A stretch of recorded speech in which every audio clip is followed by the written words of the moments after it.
Assalamualaikum warahmatullahi wabarakatuh. Perkenalkan nama saya Yeni Adelia, NPM 2007051051005. Di sini saya akan mempresentasikan materi basis data untuk UTS. Nah, di sini saya akan menjelaskan 4 poin. Yang pertama ada sejarah basis data. Yang kedua ada pemodelan hubungan entitas dan ERD. Yang ketiga ada normalisasi dalam database. Dan yang terakhir adalah ARCS atau ARCH. Baiklah, yang pertama yaitu sejarah basis data. Pada tahun 1960-an, komputer menjadi hemat biaya untuk perusahaan swasta dan kapasitas penyimpanannya meningkat. Lalu, pada tahun selanjutnya, yaitu pada tahun 1970, EF Code mengusulkan model relasional untuk database, memutuskan organisasi logis dan penyimpanan fisik. Lalu pada tahun 1980, Passion mengusulkan model hubungan entitas atau ERM untuk desain database. Lalu selanjutnya, pada awal tahun 1980-an, sistem database relasional pertama yang tersedia secara komersial dimulai muncul pada awal tahun 1980-an dengan Oracle versi kedua. Pada pertengahan 1980-an, SQL atau bahasa query terstruktur menjadi standar intergalaksi. Selanjutnya, pada awal tahun 1990-an, pergolakan industri dimulai dengan lebih sedikit perusahaan yang bertahan. Pada pertengahan tahun 1990-an, KBOM, Internet atau World Wide Web (WWW) yang dapat digunakan muncul. Perebutan gila ini terjadi untuk memungkinkan akses jarak jauh ke sistem komputer dengan tahan lama. Lalu, akhir tahun 1990-an, investasi besar di perusahaan internet membantu menciptakan ledakan pasar alat untuk web atau konektor internet atau DB. Pada awal abad ke-21, pertumbuhan aplikasi DB yang solid terus berlanjut. Contoh, seperti ada situs web komersial yaitu yahoo.com, amazon.com, google.com, dan sistem pemerintahan seperti Biro Layanan Kewarganegaraan dan Imigrasi dan Biro Sensus. Lalu di sini ada museum seni, rumah sakit, sekolah, dan lain-lain. Nah, lalu ada macam-macam database. Yang pertama ada data warehousing. Konsep data warehousing ini dia merupakan informasi yang dikumpulkan dalam suatu gudang penyimpanan dan mempresentasikan solusi untuk pengaksesan data di dalam sistem non-relasional. Sehingga data warehousing ini dapat disebut sebagai database yang berorientasi pada subjek, terintegrasi, mempunyai time varian, dan non-volatile. Lalu selanjutnya ada data mart. Data mart adalah database yang berisikan data yang menjelaskan satu segmen organisasi perusahaan.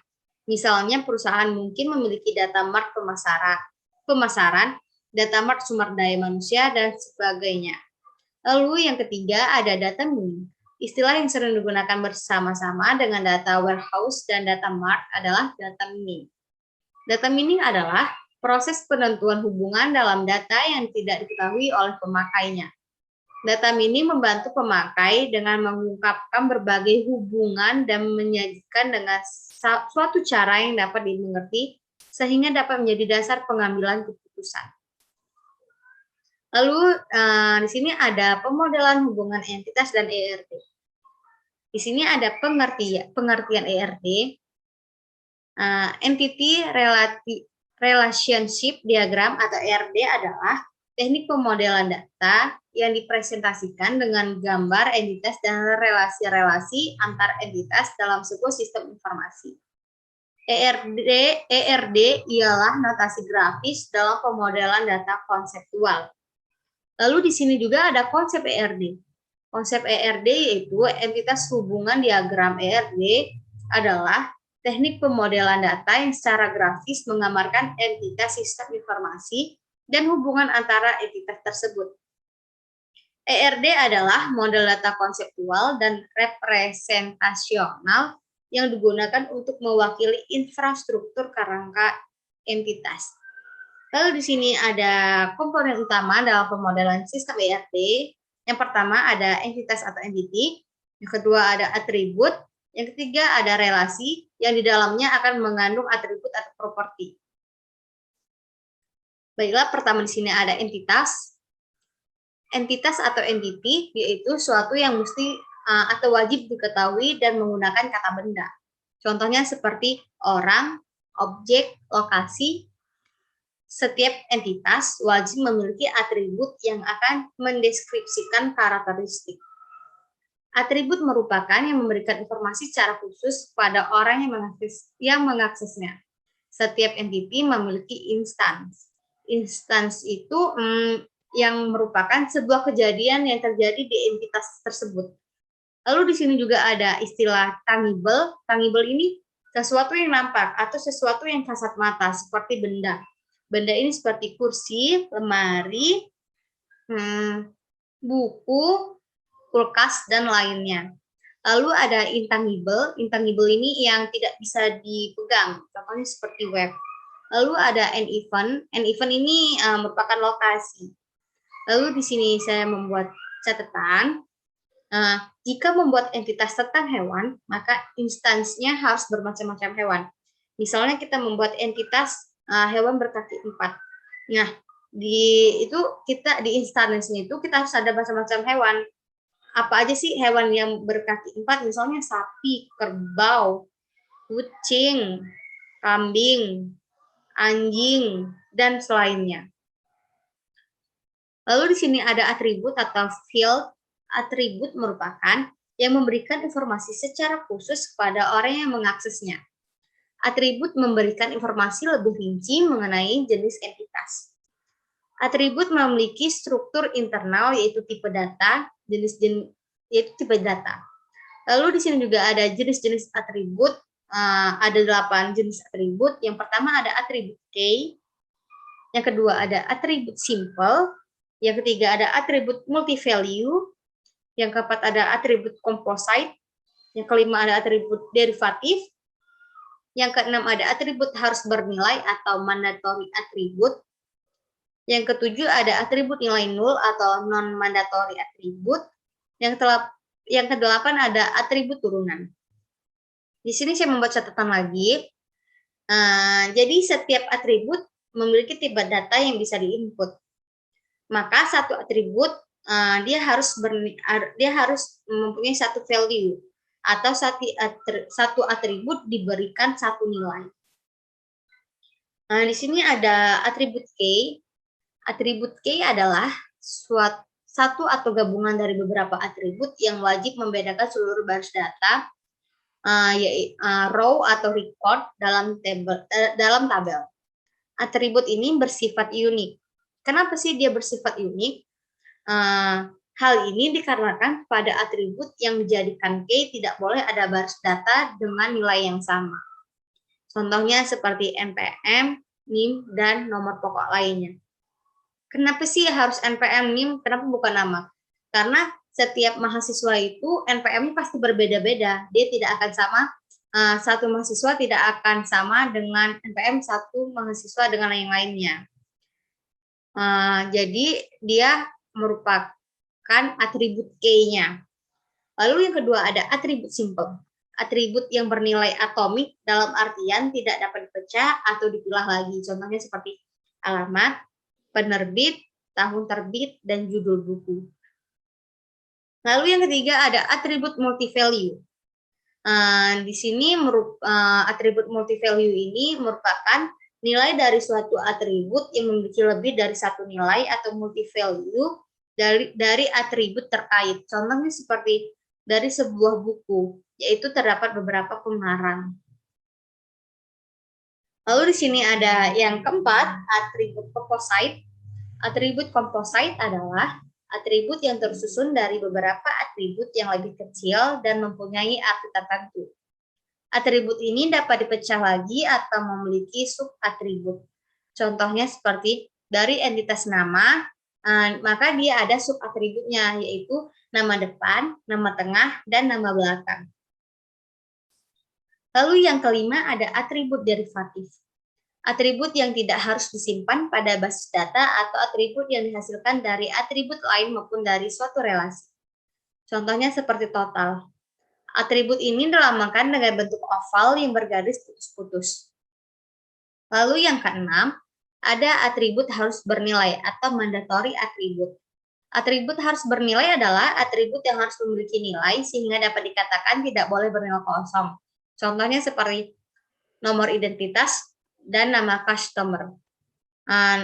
Harus ada nilainya dalam tabel customer antara nomor identitas dan nama customer ini harus ada nilainya dalam tabel customer.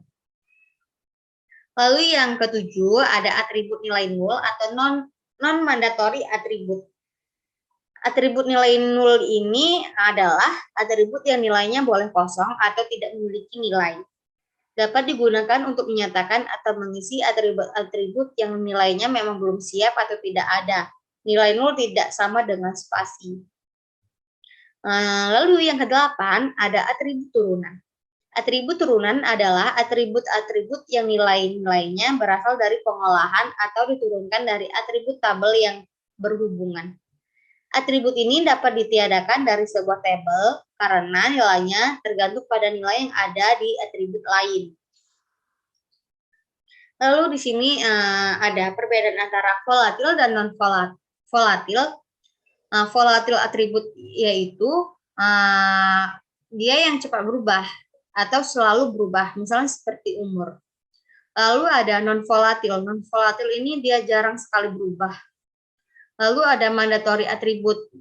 Mandatory atribut ini yang wajib diisi, misalnya nama, NPM, email, nomor pokok, dan yang lainnya. Lalu ada optional atribut. Yang optional atribut ini dia boleh diisi dan boleh tidak diisi. Lalu cara menentukan primary key pada entitas. Primary key adalah field kunci atau utama dari suatu tabel yang menandai file di mana file tersebut tidak bisa diisi dengan data yang sama. Atau dengan kata lain, primary key menjadikan tiap record memiliki identitas atau nilai yang unik. Primary key berfungsi untuk memudahkan menampilkan record hasil pencarian, yaitu searching, pengurutan atau sorting, dan berbagai operasi query lainnya. Dengan memilih primary key, operasi query berlangsung lebih cepat. Satu tabel tidak boleh memiliki lebih dari satu primary key. Hal ini dikarenakan primary key merupakan variabel data yang menjadi identitas utama dari tabel tersebut. Di sini ada yang ketiga, yaitu relasi, yang dalamnya akan mengandung atribut atau properti. Di sini ada pengertian relasi dalam SQL Data Modeler. Relasi yaitu hubungan yang terjadi pada suatu tabel dengan tabel yang lainnya yang mempresentasikan hubungan antara objek di dunia nyata dan berfungsi untuk mengatur operasi sudut database. Tujuan dari relasi adalah menghubungkan database yang memiliki ikatan sehingga ketika terjadi proses transaksi seperti insert, update, dan delete dalam database, data dapat saling tersinkronisasi antara satu dengan yang lainnya. Lalu di sini ada jenis-jenis relasi. Yang pertama ada relasi kardinalitas. Kardinalitas merupakan derajat yang menunjukkan jumlah maksimum entitas yang dapat berelasi dengan entitas pada himpunan entitas yang lain. Macam-macam kardinalitas misalnya seperti hubungan antara entitas A dan B. Yang pertama ada satu-satu atau one-to-one. Maksud dari one-to-one adalah setiap anggota entitas A hanya boleh berhubungan dengan satu anggota entitas B. Begitu pula sebaliknya. Di sini saya sudah membuat di data modeler. Di sini saya ada mahasiswa. Dalam mahasiswa ini ada NPM, nama dan jurusan. Di sini ada KTP. Di sini di KTP dan di sini ada NIK dan nama. Nah, cara membaca tabel ini yaitu satu mahasiswa harus memiliki satu KTP. Sedangkan satu KTP harus dimiliki satu mahasiswa. Jadi dia one to one. Lalu yang kedua ada satu ke banyak atau one to many. Maksudnya adalah setiap anggota entitas A dapat berhubungan dengan lebih dari satu anggota entitas B, tapi tidak sebaliknya. Di sini saya sudah membuat di data modeler, yang di sini ada mahasiswa, di mahasiswa ini ada NPM, nama dan jurusan, dan yang satunya di sini ada dosen pembimbing, yaitu ada NIP, nama dan jurusan. Lalu di sini ada cara bacanya, yaitu satu dosen pembimbing harus membimbing minimal satu mahasiswa atau lebih. Dan setiap mahasiswa harus memiliki satu dosen pembimbing. Jadi dia satu banyak, one to many. Lalu yang C, ini banyak-banyak atau many to many. Maksudnya adalah setiap anggota entitas A dapat berhubungan dengan banyak anggota entitas B dan sebaliknya. Relasi antar tabel mahasiswa dan tabel mata kuliah, satu baris mahasiswa berhubungan dengan banyak baris mata pelajaran, begitu juga sebaliknya. Mahasiswa ini dia ingin mengambil banyak mata kuliah, ya bisa saja, bisa juga. Terus mata kuliah juga dia bisa dimiliki oleh banyak mahasiswa. Lalu di sini ada relasi opsionalitas. Relasi ini menunjukkan harus atau tidaknya suatu entitas memiliki relasi dengan entitas lainnya. Opsionalitas ditandai dengan garis putus-putus. Di sini ada tabel mahasiswa. Di mahasiswa ini ada NPM, nama jurusan, dan satunya ada jurusan. Di dalam jurusan ini ada ID jurusan dan nama jurusan. Cara membacanya adalah setiap mahasiswa harus memilih satu jurusan. Sedangkan suatu jurusan tidak harus memiliki satu atau lebih mahasiswa. Jadi mahasiswa ini dia wajib memilih satu jurusan. Dia tidak boleh memilih dua jurusan. Dia tidak boleh di dua jurusan atau ketiga jurusan. Sedangkan jurusan dia tidak harus memiliki satu atau lebih mahasiswa. Jadi dia tidak terbatas. Lalu di sini ada komponen ERD. Di sini ada relasi diagram biasanya memiliki simbol putus-putus, putus-putus. Lalu setiap employed ini dia karyawan harus laporan dengan perusahaan atau departemen. Ada dua garis. Yang pertama garis lurus solid atau emas. Garis lurus ini dia yang menentukan yang mana asikgennya. Lalu yang kedua ada garis putus-putus, yaitu may atau kemungkinan. Di sini ada foreign key adalah atribut primary key dari satu tabel yang dipanggil di tabel lain yang memiliki relasi dengan tabel asal primary key tersebut. Lalu di sini ada foreign key digunakan sebagai identitas dari data yang akan diambil dari tabel yang saling berelasi. Lalu di sini ada supertype, subtypes, dan transferability. Subtype adalah pelopokkan sebagai entitas instans dari suatu entitas tipe yang memiliki atribut yang berbeda dengan kelompok lain atau induknya. Lalu supertype adalah sebuah entitas tipe umum yang memiliki suatu atau lebih subtypes atau anakannya. Sedangkan transferability adalah relasi antar tabel yang menunjukkan bisa tidaknya suatu instans. Di sini ada tujuan dari supertype dan subtype. Supertype dan subtype ini sering kita jumpai di kehidupan nyata, seperti yang pertama, jenis pesanan makanan. Biasanya kita membeli makanan ini, kita mau makan di tempat atau mau dibungkus. Lalu yang kedua, jenis tas belanjaan. Jenis tas belanjaan ini ada banyak pilihannya, seperti plastik, kain, dan kertas. Lalu ketiga, jenis pembayaran. Kita bisa memilih jenis pembayaran secara cash, kredit, atau cek. Yang keempat ada jenis kendaraan seperti mobil, motor, dan kereta. Lalu relasi dan subtype.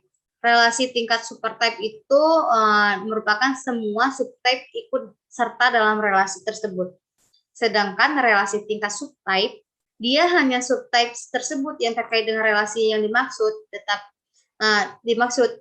sehingga supertype dia tidak terkait. Ini ada contoh supertype dan subtype. Di sini ada contoh supertype dengan kendaraan, dan subtypes-nya ini ada motor, mobil, dan truk. Motor di dalam tabel motor ini ada ID, harga, ukuran, dan mesin. Dan mobil di dalam tabel mobil ini ada ID, harga, ukuran mesin, jumlah, dan penumpang. Di truk juga dimiliki ID, harga, ukuran mesin, kapasitas bak, dan jenis baknya. Lalu kalau kita buat di data modeler, dia akan seperti ini. Nah, jadi PK-nya ini adalah kendaraan atau kendaraan ID. Jadi pada desain IR diagram kendaraan di samping tidak terdapat entitas motor. Kenapa? Karena entitas motor tidak dituliskan. Karena dalam suatu supertype dapat memiliki entitas instance yang bukan merupakan instance dari subtype yang manapun. Lalu di sini ada transferability dan non-transferability. Yang pertama ada transferability. Ini dalam suatu desain database yang dibuat ada sebuah relasi antar entitas. Setiap entitas yang berelasi dengan entitas lainnya saling berpengaruh. Contohnya seperti dalam pembuatan desain database kepegawaian terdapat hubungan antara employee atau karyawan dan departemen. Setiap employee ditugaskan ke sebuah departemen. Dalam hal ini, seorang employee bisa dipindah tugaskan untuk ke sebuah departemen lain. Hal ini kita sebut dengan relasi transferability. Atau kita singkat, transferability itu merupakan sebuah relasi antar entitas yang nilainya dapat berpindah-pindah. Lalu yang kedua ada non-transferability. Relasi antar entitas yang nilainya tidak dapat berpindah atau dipindahkan. Hal ini merupakan kebalikan dari relasi transferability. Contohnya seperti hubungan antara POM dan author. Lalu saya akan menjelaskan tentang normalisasi dalam database. Nah, di sini ada pengertian normalisasi. Normalisasi merupakan sebuah proses mengorganisir data dalam suatu database untuk menghindar redundasi data, anomali pada penyisipan atau insertion, anomali pada perubahan atau update, dan anomali pada penghapusan atau deletion. Yang kedua, anomali pada DBMS. Ada tiga jenis anomali yang terjadi ketika database tidak dinormalisasikan. Anomali yang terjadi yaitu yang pertama ada insert atau penyisipan, update atau perubahan, dan deletion anomali atau penghapusan. Nah, di sini ada update anomali. Update anomali ini terjadi apabila terjadi pengubahan terhadap sejumlah data yang mubazir tetapi tidak keseluruhan dirubah. Yang kedua, ada anomali insert atau penyisipan. Anomali ini terjadi jika pada saat penambahan hendak dilakukan, ternyata ada elemen data yang masih kosong dan elemen tersebut justru menjadi kuncinya. Lalu yang ketiga ada anomali delete atau penghapusan. Anomali ini terjadi jika sekiranya suatu baris atau tuple yang tak terpakai dihapus dan sebagai akibatnya terdapat data lain yang akan hilang. Lalu di sini ada bentuk normal. Bentuk normal yang pertama ada first normal from atau 1NF. Suatu tabel dianggap normal ketika 1NF jika tidak terdapat baris yang bernilai ganda atau duplikat. Ciri-ciri 1NF yang pertama, setiap data dibentuk dalam flat file. Nah, data dibentuk dalam satu record demi satu record, nilai dari field berupa atomic value. Lalu yang kedua, untuk memeriksa 1NF, setiap atribut harus memiliki nilai tunggal untuk setiap instance dari sebuah entitas. Lalu yang ketiga, satu kode, satu nama, dan satu alamat ada untuk gedung sekolah, tapi tidak satu kelas. Satu sekolah akan memiliki banyak kelas, oleh karena itu banyak data yang akan mengalami redundansi. Lalu di sini ada langkah selanjutnya itu ada second normal from atau 2NF.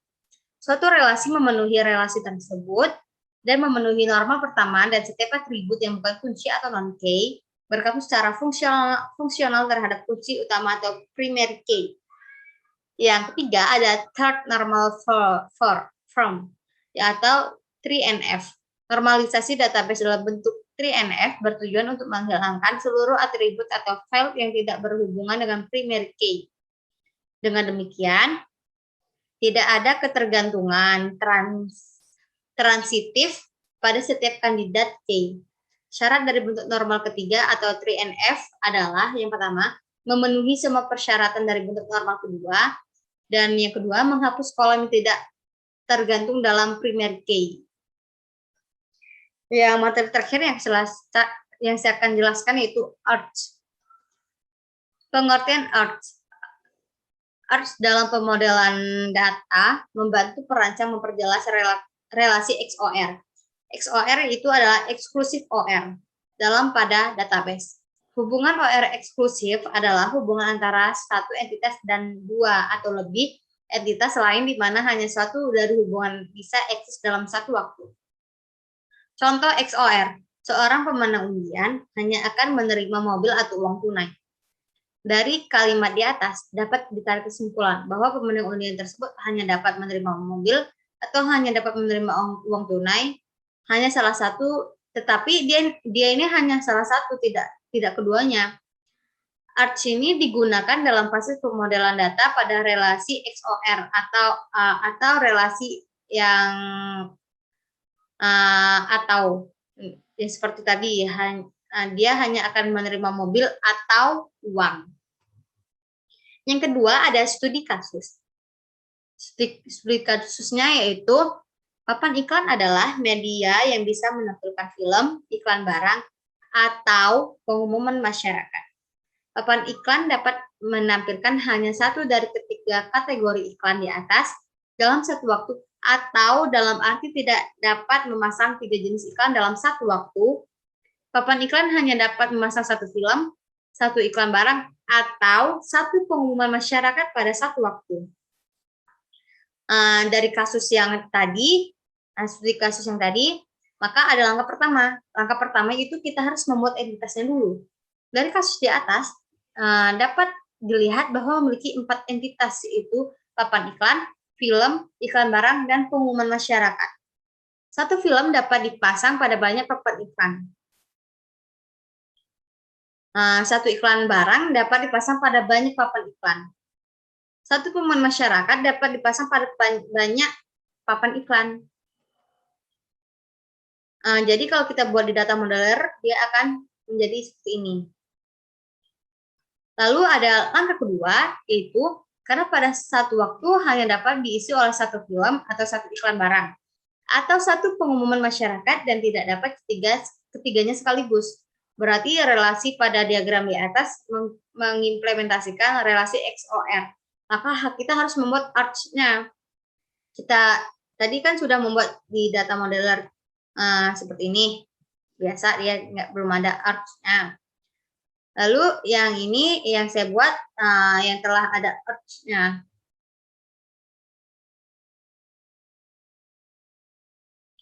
Lalu di sini ada perbedaan arch dan supertype dan subtype. Pada beberapa kasus tidak semua mutual eksklusif harus dibuat arch. Namun ada beberapa kasus yang hanya harus dibuat supertype subtype pada pemodelannya. Terima kasih. Hanya itu yang dapat saya jelaskan. Jika ada salah kata atau perkataan saya tidak bagus, saya mohon maaf. Kepada Allah saya mohon ampun. Saya akhiri. Wassalamualaikum warahmatullahi wabarakatuh.